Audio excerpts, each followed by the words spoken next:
Hello friends, आज इस video में हम जीएसटी बिलिंग सॉफ्टवेयर का ओवरव्यू देखेंगे।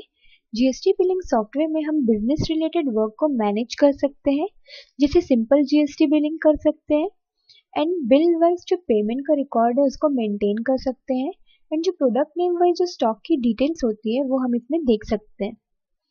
इस सॉफ्टवेयर में हम सप्लायर की जो डिटेल्स होती है वो हम यहाँ पे ऐड करके रख सकते हैं, क्योंकि हम डिफरेंट प्रोडक्ट परचेस करते हैं डिफरेंट डिफरेंट सप्लायर से, सप्लायर का रिकॉर्ड इस सॉफ्टवेयर में सेव रहेगा।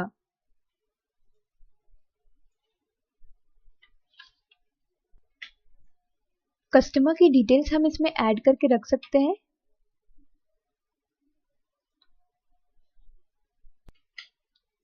इस सॉफ्टवेयर में हम प्रोडक्ट की डिटेल्स को हम ऐड करके रख सकते हैं, जो भी प्रोडक्ट हम परचेस करते हैं और सेल करते हैं।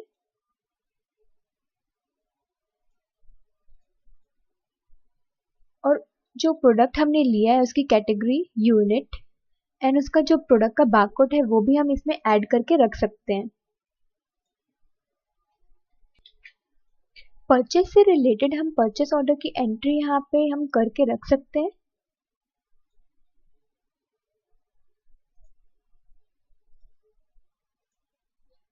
जो प्रोडक्ट को हमने परचेस किया है हम उसका रिकॉर्ड भी यहाँ पे हम रख सकते हैं।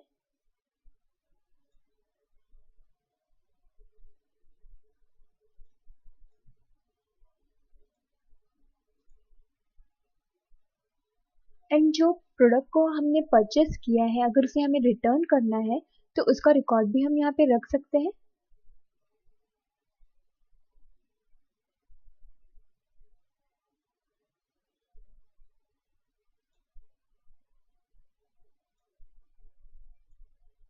एंड जो प्रोडक्ट हमने जो परचेस किया है अगर उसमें से कुछ डैमेज निकल जाता है तो उस डैमेज प्रोडक्ट का रिकॉर्ड भी हम यहाँ पे रख सकते हैं डैमेज प्रोडक्ट में।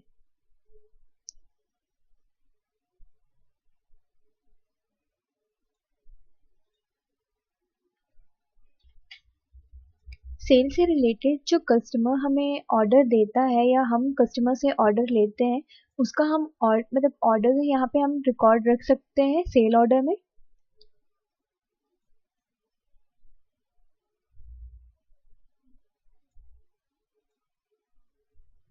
देन जो प्रोडक्ट हमने सेल की है उसका रिकॉर्ड हम यहाँ पे रख सकते हैं एंड उसका इनवॉइस भी जनरेट करके हम इससे दे सकते हैं।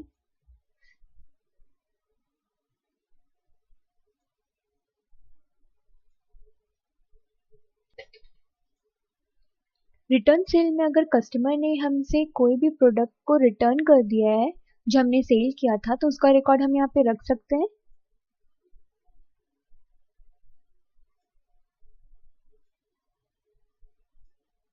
हम चालान एंड मैनुअल चालान की एंट्री भी इसमें करके रख सकते हैं एंड इसे जनरेट करके हम इसे दे सकते हैं।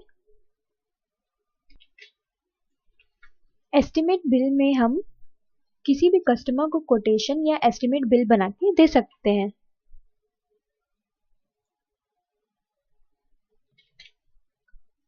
अकाउंट में हम पेमेंट में जाएंगे, देन यहाँ पे हम किसी भी कस्टमर या सप्लायर का लेजर देख सकते हैं तो उनका paid amount, receive amount, balance, opening balance and net balance हमें शो करेगा यहाँ पे। इसे हम प्रिंट भी कर सकते हैं।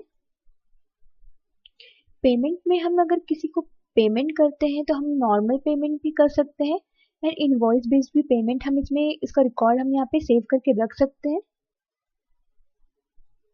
रिसीव में हम जो नॉर्मल रिसीव करते हैं पेमेंट को वो हम यहाँ पे नॉर्मल पेमेंट रिसीव को रिकॉर्ड को हम यहाँ पे रख सकते हैं। अगर इनवॉइस बेस्ड अगर वो है तो हम इनवॉइस बेस्ड जो पेमेंट रिसीव कर रहे हैं उसका रिकॉर्ड हम यहाँ पे रख सकते हैं। डे बुक में हम चेक कर सकते हैं डेट वाइज कि हमने कितना अमाउंट रिसीव किया, पे किया, कितना बैलेंस है, उसका ओपनिंग बैलेंस क्या है और नेट बैलेंस क्या है, इसे हम प्रिंट भी कर सकते हैं। बैंक फैसिलिटी में हम जो है बैंक रिकॉर्ड किसी का भी हम यहाँ पे ऐड करके रख सकते हैं तो रिकॉर्ड ये हमारे पास यहाँ पे सेव्ड रहेगा।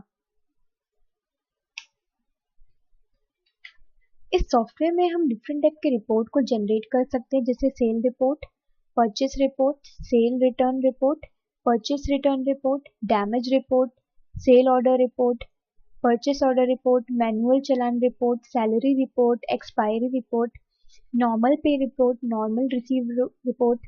सेल जीएसटी रजिस्टर में हम GST register bill wise, date wise, detail, HSN code wise.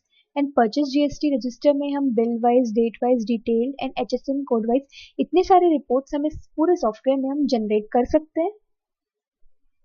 And employ की डिटेल्स हम यहाँ पे मैनेज कर सकते हैं, उनका अटेंडेंस देख सकते हैं, उनकी सैलरी और उनकी अटेंडेंस के अकॉर्डिंग जो सैलरी कैलकुलेशन होती है वो हम यहाँ पे देख सकते हैं। ओवरऑल ये हमारा बिल जनरेट करने के लिए बिलिंग सॉफ्टवेयर है जिसमें आप अपने बिजनेस रिलेटेड वर्क को मैनेज कर सकते हैं। Thank you.